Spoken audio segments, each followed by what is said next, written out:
하나님 오늘 우리에게 주시는 말씀 룻기 1장 1절부터 5절까지 말씀 우리가 한번 한 목소리로 같이 읽겠습니다.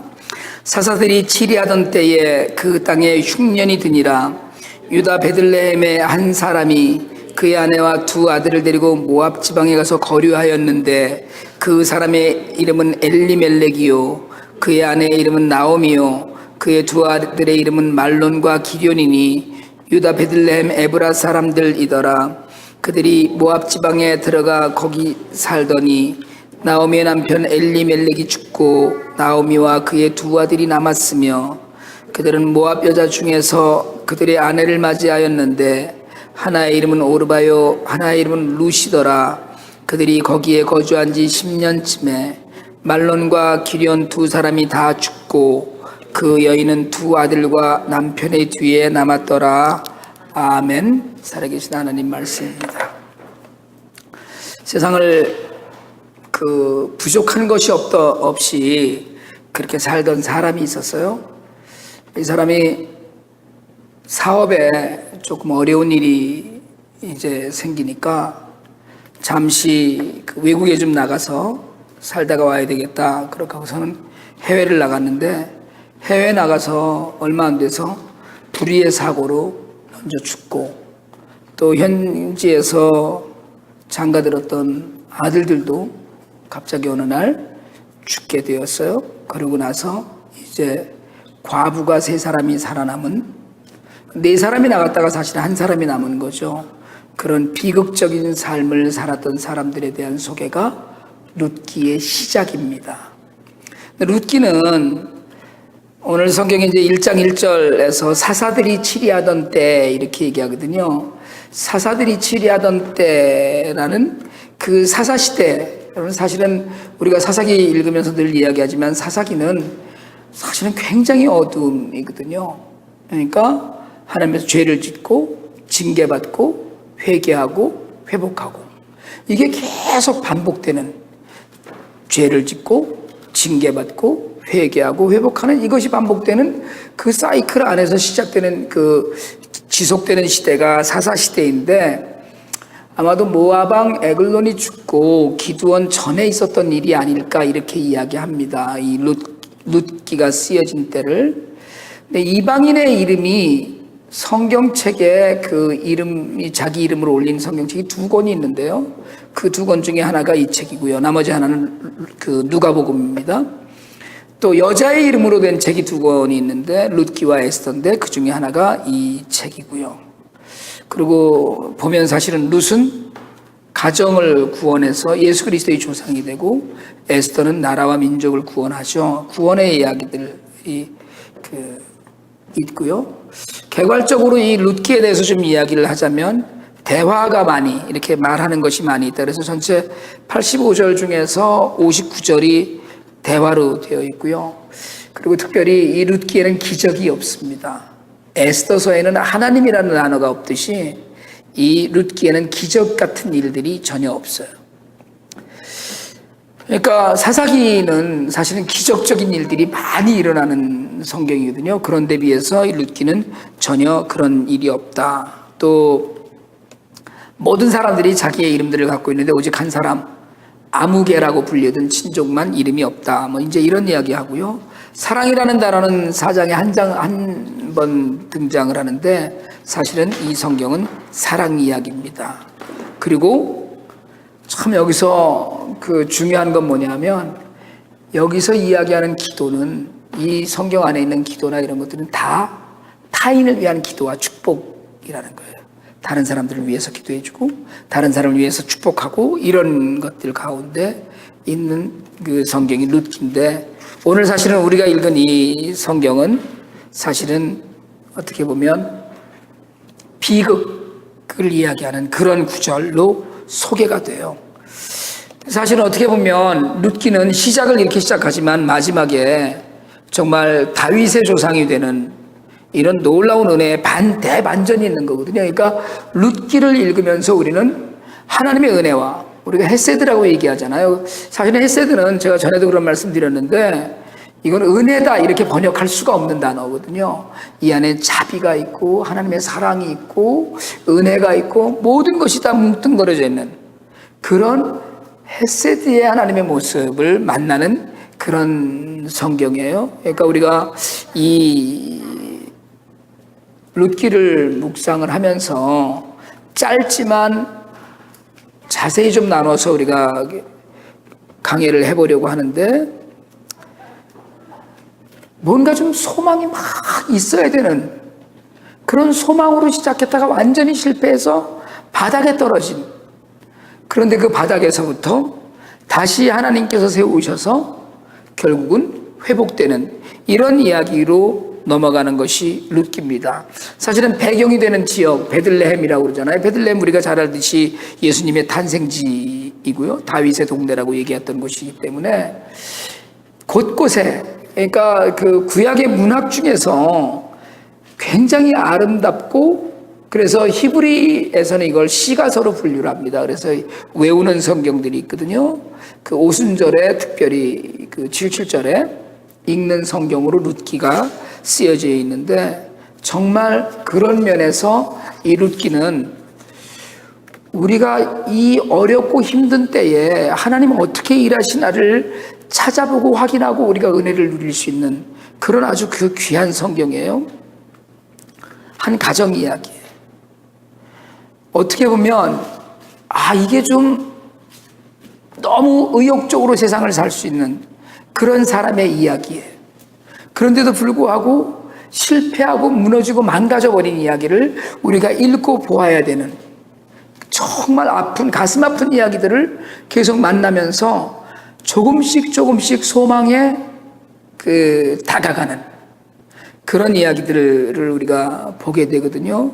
나중에 이제 룻하고 발음을 잘못하면 큰일 나는데, 룻이 결혼하잖아요. 보아스와 결혼해서 그 애를 낳는데 그게 오벳이고, 그 다음에 이세고, 그 다음에 다윗으로 이어지는데, 이런 그 엄청난 비극 가운데 기쁨으로, 좌절에서 완전한 회복으로 이렇게 넘어가는 이 성경을 읽으면서 이 안에 등장하는 사람들을 통해서 우리의 그 모습을 추정해 볼 수 있고요. 그래서 룻기 자체는 그 시작서부터 끝까지 가면 굉장히 아름다운 선율로 정말 슬픔 속에서 기쁨까지 막 넘어가는 그런 음악적인 요소가 굉장히 많은 그런 그 성경들로 읽어요. 오늘 1장 1절의 시작을 사사들이 치리하던 때라고 시작을 합니다. 사사들이 치리하던 때 그 특징이 뭐냐면, 사사기의 특징은 단지 하나예요. 왕이 없어서 사람마다 자기 마음대로 살았다는 거예요. 이 이야기가 사사기의 마지막입니다. 그러니까 사사기 시대에는 왕이 없었다는 거예요. 근데 사실은 왕이 없었어요.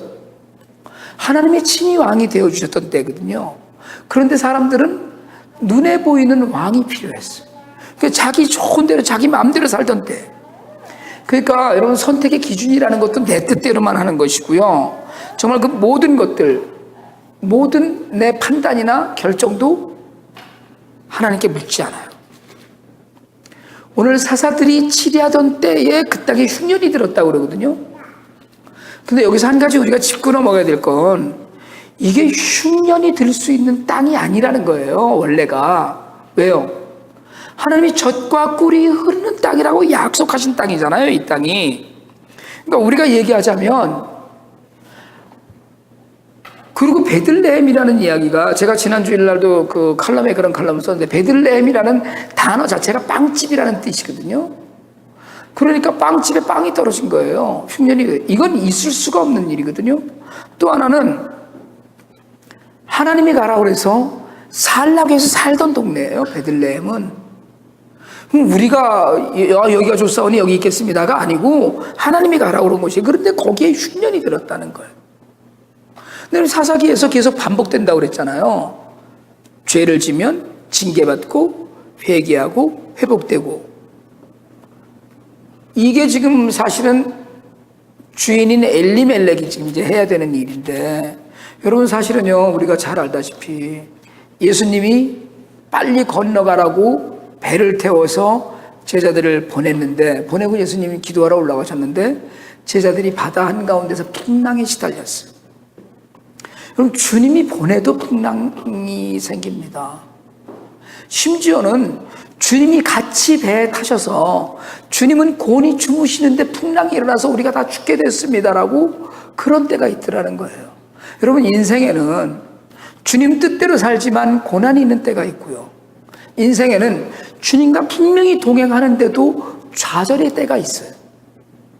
우리는 이걸 마치 피해야 되는 일처럼 생각을 하지만 엘리멜렉의 이름의 뜻도 기가 막히잖아요. 하나님만이 나의 왕이다, 이 뜻이거든요. 하나님이 나의 왕이시다, 이 뜻이 엘리멜렉이라는 뜻이에요. 이게 가장이에요. 그런데 흉년이 드니까, 여러분, 흉년이 드니까 당연히 뭐 쌀을 구하든가 어떻게 해야 되겠죠.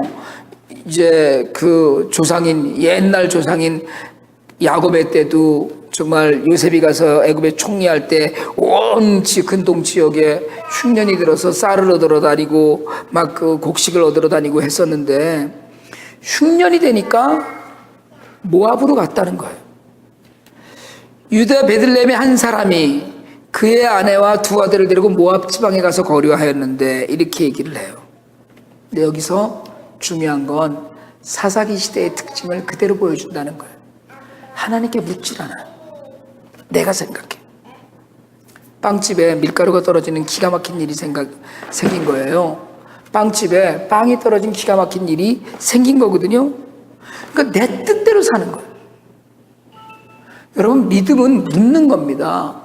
믿음은 묻는 거고요. 겸손한 사람은 기도하는 사람이에요. 그 진실로 기도하는 사람은 정말 겸손한 사람입니다. 그런데 정말 기도를 붙들고 그렇게 살아야 되겠다라는 사람은 고난이 오면 하나님께 묻습니다. 하나님, 내가 어찌해야 될까요? 그런데 엘리멜렉은 묻지 않아요. 여러분, 베들레헴에 있던 그 흉년을 당했던 모든 사람들이 다 모압으로 이상한 게 아니에요. 다 있었어요. 그러나 하나님은 나의 왕이라는 고백을 하는 엘리멜렉은 식구를 데리고 떠난 거예요. 정말 이 엘리멜렉의 식구들만 이걸 어떻게 좀 피해보자. 여러분, 풍년 때는 하나님께 감사하잖아요, 우리가. 흉년 때는 그러면 견뎌보는 믿음이 있어야 되는데 이 믿음이 전혀 없었던 거예요. 그리스도인의 삶은요, 형통한 대로 가는 삶이 아닙니다. 그리스도인의 삶은 매일 평탁한 삶이 아니라니까요. 때로는 너무너무 좋다가도 툭 떨어져서 정말 좌절하고 절망하고 어려운 때가 생기고요. 그런가 하면 때로는 너무 좋은 일이 생겨서 막 그냥 나누고 막 이런 때가 생기지만 그 굴곡이 있어요, 반드시. 우리는 어려운 일이 생기거나 힘든 일이 생기면 하나님께 묻기 전에 사람들에게 물어요. 엘리멜렉은 아무에게도 묻지 않았어. 어쩌면 나오미하고도 상의하지 않았을 거예요. 갑시다, 가자. 베들레헴에서부터 모압까지 80km 거리거든요. 그러니까 부지런히 걸으면 이틀이면 가는 거리예요.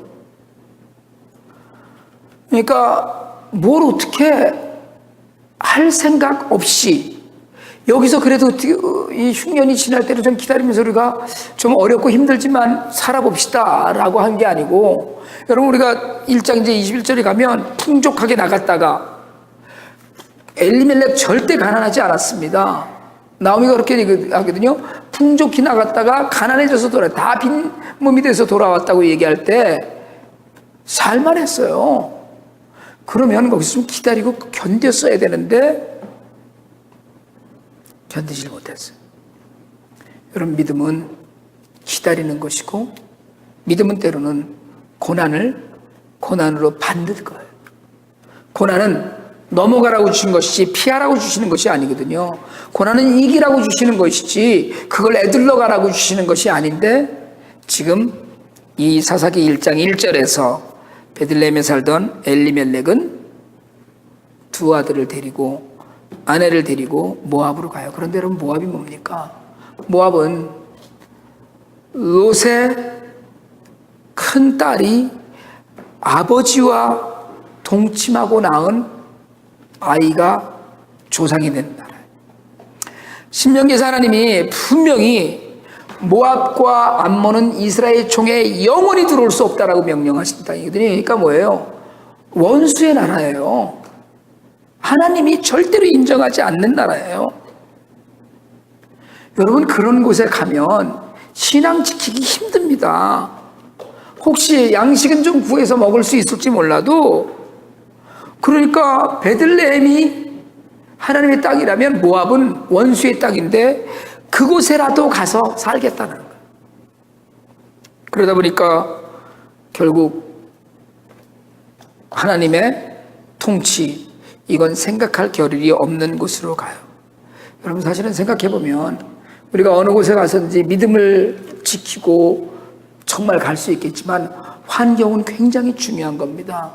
환경을 절대로 무시하면 안 돼. 아이, 뭐 이런 정도는 우리 다 하지. 우리가 맨날 그런 얘기 하거든요. 이런 정도는 우리가 다 한다는 거예요. 그런데 하나님은 그렇게 얘기하지 않으셔요. 여러분, 불장난 하잖아요, 자꾸. 불이 확 꺼집니다, 늘. 그러니까 재미만 있죠. 그런데 그게 어느 날 불이 나는 거거든요. 그러니까 우리가 믿음이 아닌 환경에 스스로를 자꾸 괜히 거기다 갖다 둘 필요가 전혀 없는 거예요. 나는 믿음이 있으니까 어떤 경우에도 나는 이길 수 있다. 우리는 이렇게 얘기해요, 항상. 정말 그렇게 생각합니다, 우리가. 그런데 우리는 그렇지 않아요. 정말 죄에 악된 환경 가운데 가 있으면 아무리 성령 충만해도 어느 날 그 죄에 넘어가기가 너무 쉬운 거예요. 모압이 죄에 넘어가기가 너무 쉬운 땅이었어요. 그냥 뭐 볼 거 없는 그런 땅이었어요. 그런데 그곳에 용감하게 갔어요. 모압 지방에 들어가서 거기 살더니, 물론 엘리멜렉은 거기 오래 살 생각이 없었어요. 6년이나 피하자라고 갔는데, 여러분, 살려고 갔는데, 하나님께 묻지 않고 살려고 갔는데 죽었어요. 여기 문제가 있어요. 하나님께 묻지 않고 문제를 피해 보려고 했어요. 여러분, 문제는 풀어야 되잖아요. 해결해야 되잖아요. 근데 그걸 그냥 피해서, 이것도 뭐 사는 일이다. 우리는 그렇게 약삭 빠르게 생각해요. 앞에 뭐가 딱 부딪히면, 에이, 도망가자. 안 보면 되지. 그렇게 돼요. 그런데 그게 아니라는 거예요. 결국은 살려고 갔잖아요. 살려고 갔는데 죽었어요. 그러면 가장이 죽었잖아요. 가장이 죽었으면 빨리 수습하고 돌아왔어요. 하나님 첫 번째 징조잖아요. 지금 남자 셋이 한꺼번에 같이 죽은 게 아닙니다. 엘리멜렉이 죽었어요. 사고로 죽었든 병으로 죽었든 간에 죽었단 말이에요. 가서 몇 년 지나다 봤는데, 그랬으면 추스렸어야 돼요. 나오미가 나중에 그 룻의 고백을 들어보면 나오미가 믿음이 없는 여자가 아닙니다. 왜냐하면 룻이 모압 여자였잖아요. 그런데 어머니 하나님이 곧 나의 하나님이다라는 고백을 할 정도로 믿음의 본을 보였어요. 여러분, 수요일날 저녁에 나오는 우리는 믿음이 있는 사람들입니다. 그런데도 불구하고 우리가 잠시 기도를 끊거나 잠시 무엇인가를 잘못 판단하면 이런 판단의 오류를 계속 범하는 거예요. 그러면 남편이 죽었으면 자신이라도 정신을 차리고 애들 장가 드릴 때가 됐었다면, 꽤 이놈들도 큰 놈들 아니에요. 그럼 아들들이랑 상의해서 우리가 여기서 살 게 아니다, 하나님의 땅으로 돌아가자, 이랬어야 되는데 거기서 왜 애들을 장가를 드려요? 그 장가를 드렸어요. 거기서 말론과 기련이라는 두 아들을 오르바와 루시라는 며느리를 얻어서 장가를 드립니다. 정신 차려야 될 때가 있거든요. 여러분, 가다가 뭔가 작은 징조라도 있으면 내 뜻에 거슬리는 일들, 내가 원치 않았던 일들이 작은 거라도 하나 혹시 생기면 왜 이런 일이 생겼을까를 한 번쯤 묵상하시길 바랍니다. 그냥 생각하지 말고요. 왜 하나님이 우리를 이렇게 하셨을까? 왜 하나님이 내게 이런 걸 보여주실까? 이걸 한 번쯤은 생각해 볼 필요가 있어요. 내게 고난이나 아픔이나 갈등이나 상처나 이런 것들이 주어질 때가 있단 말이에요. 좋은 것이 아니고 나쁜 것일 때. 그러니까 누가 갑자기 괜히 나를 속상하게 한다거나 어떤 일이 갑자기 무슨 일이 있다거나 이러면 우리가 한번 스스로 생각을 해봐야 되거든요. 생각을 해봐야 돼요. 남편이 죽었으면, 모압 땅까지 와서 죽었으면, 하나님 이게 무슨 뜻입니까? 라거나 하나님의 땅으로 가야 되거나 이러는데 결국은 어쨌든 우리끼리 또 한번 해보자 그래서 애들을 장가를 드립니다. 그런데 여러분, 고난이 바닥을 칠 때가 있어요. 흉년이었죠? 왔어요. 남편 죽었죠? 아직 살만해요. 왜요? 애들을 장가 드렸으니까. 며느리도 있잖아요, 이제. 사람이 한번 태어나면 죽으니까. 뭐, 얼마든지, 인생이다 그렇지. 그러니까, 하나는 죽었지만, 그래도 우리 셋이 남아서, 며느리를 둘 얻어서 5 식구가 됐으니까, 으쌰으쌰하고 한번 살아보자. 그런데, 아들 둘이 죽어요. 전염병으로 죽었는지, 아니면 데려 나갔다가 사고로 죽었는지, 둘이 다 죽었어요.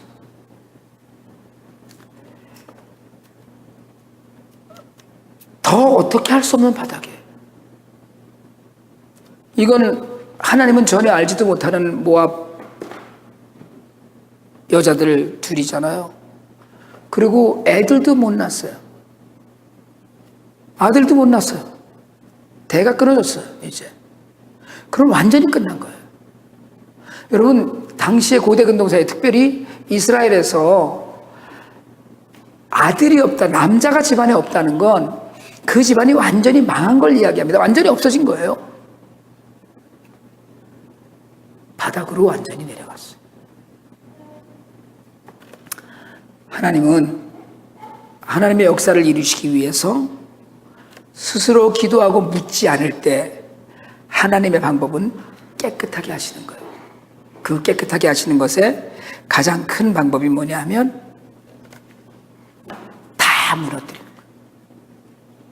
여러분, 새 집을 지으려면 다 무너져야 되잖아요. 디몰리션 한다고 그러잖아요. 아주 깨끗이 큰 그냥 컨테이너 같은 그 쓰레기통 갖다 놓고서는 집을 다 부숴서 다 없애고 그리고 다시 땅 파서 짓잖아요. 하나님의 새로운 역사를 위해서 하나님께서 오늘 나오미의 가정에 취하신 일은 다 끝을 보신 거예요. 소망 없음, 낙인 찍혔음, 완전히 끝났음에 더 어떻게 할 수가 없는 거예요. 이걸 우리가 잔인한 자비다 이렇게 표현하거든요. 아들, 남편 다 끝났어요. 죽었어요. 신앙생활보다 먹고 사는 일에 급급하다가 완전히 다 무너졌어요. 하나님을 섬기는 땅에서 하나님을 섬기는 일이 굉장히 많이 방해받을 땅으로 이주했다가 완전히 끝난 거예요. 여러분, 먹고 사는 일 때문에 기도를 잃어버린 우를 범하지 않게 되길 원합니다. 우리가 먹고 사는 일 때문에 정말 회복이 불가능해 보이는 상황, 그럼 우리가 거기에 빠질 수 있다는 거예요.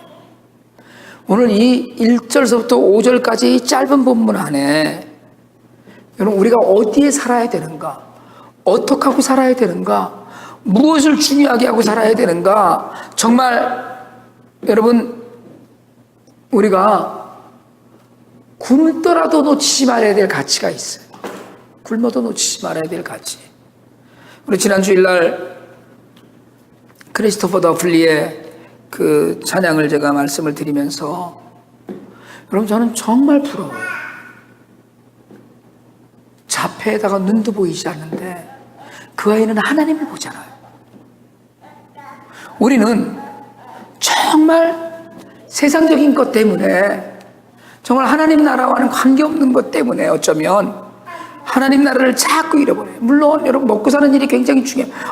그 하나님을 믿는 것도 먹고 살아야지 하나님 믿는 거 아니에요. 그러나 하나님은 아니라는 거예요. 결국은 낮아지고 낮아져요. 오늘 룻기를 이야기하면서 우리가 더 낮아질 곳 없는 바닥을 쳤다고 그러잖아요. 거기까지 내려간 인생을 봅니다. 그러나 룻기가 여기서 끝나는 거라면 우리가 더 이야기할 것이 없어요. 그러나 적어도 믿음 가운데, 기대함 가운데, 기다림 가운데 열정을 갖고 하나님을 찾아보는 그런 가운데, 여러분, 우리가 회복되고 변화되는 놀라운 은혜가 있기를 원합니다. 혹시 우리가 하나님께 묻지 않아서 우리에게 다가왔던 고난은 없는가? 그럼 심지어는 직장이든 무엇이든 간에 믿음과는 전혀 믿음을 방해하고 믿음을 회방하고 믿음을 핍박하는 환경 가운데 우리가 놓여진다면 그 환경을 벗어날 용기는 있는가? 내게 하나님께서 보여주신 징조가 있는데 그 징조를 하나님께서 보여주신 것으로 생각하지 않고, 그럴 수도 있지라고 영적으로 너무나 둔하게 넘어가서, 영적으로 정말 둔하게 넘어가서 결국은 아무것도 아닌 일들로 돼버리는, 그래서 그 안에 담겨진 하나님의 뜻은 전혀 관계 없어지는 그런 삶을 사는 우리는 아닌가?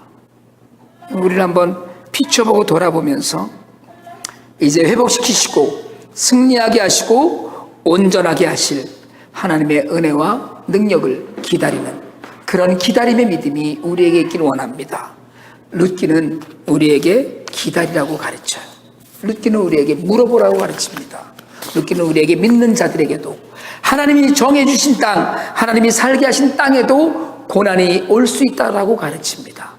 이 가운데 우리가 믿음을 지키고 어떻게 살아갈지를 우리가 한번 결단하면서 다시는 엘리멜렉과 같은 그런 실수하지 않고, 나오미와 같은 그런 하나님을 멀어져가는 그런 깊은 가운데 빠지지 않고, 작은 징조에도 영적으로 민감하고 하나님 앞에서 우리의 모든 것을 드리고 회복되는 우리 모두가 될 수 있기를 주님의 이름으로 축원합니다. 기도드리겠습니다.